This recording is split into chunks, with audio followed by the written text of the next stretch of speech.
నమస్తే, నేను మీ చంద్రశేఖర్ కండవల్లి. ఆంధ్రప్రదేశ్ రాష్ట్ర వ్యాప్తంగా మహిళా ఓటర్లే ఎక్కువ ఉన్నారు. ఒక పార్టీ గెలవాలన్నా ఓడిపోవాలన్నా వాళ్లే కీలకం. అందుకే రాజకీయ పార్టీలు వాళ్ళను దృష్టిలో పెట్టుకుని సంక్షేమ పథకాలు వాళ్ళను ఆకర్షించే విధంగా ప్రకటిస్తున్నాయి.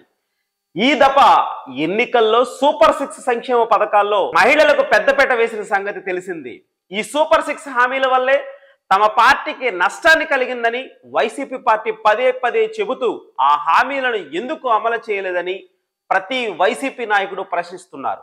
ఆ సంగతి కాసేపు ప్రక్కన పెడితే ఆంధ్రజ్యోతి పేపర్ తమ పార్టీ పత్రిక అని టీడీపీ కార్యకర్తలు నాయకులు భావించి ఆ పేపర్నే ఫాలో అవుతూ ఉండడం ఆనవాయితీ అయితే, తమ పార్టీ సొంత పత్రికలో వచ్చిన వార్త నిజమే అయితే కూటమికి డేంజర్ సిగ్నల్ మోగుతున్నట్లే అని కూటమి నేతలు కూడా భావిస్తున్నారు.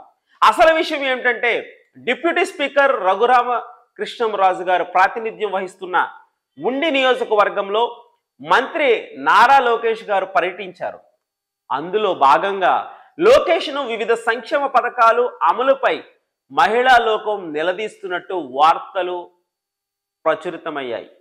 ప్రతి నెల 1500 రూపాయలు తల్లికి వందనం, రైతు భరోసా, ఆర్టీసీ బస్సులో ఉచిత ప్రయాణం తదితర పథకాలు కోసం ప్రజలు ఎదురు చూస్తున్నారనే విషయం నిన్న జరిగిన సంఘటనలతో తేట తెల్లమైంది.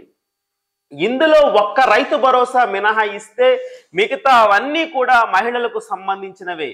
మోసపోయామనే భావన మహిళా మనసుల్లో పడితే మాత్రం ఎన్నికల్లో తీవ్ర మూల్యం చెల్లించుకోవాల్సి ఉంటుందనే విషయాన్ని ఇప్పుడు టీడీపీ శ్రేణులు చర్చించుకుంటున్నాయి.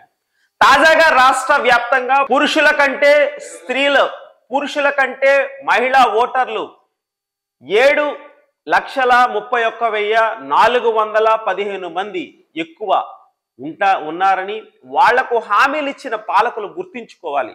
మహిళలు ప్రతి హామీని గుర్తుంచుకుంటారు కాబట్టి నష్టమో కష్టమో హామీలు నెరవేర్చాల్సిన బాధ్యత ప్రభుత్వంపై ఉందని వాళ్ళలో వాళ్ళు చర్చించుకుంటున్నారు.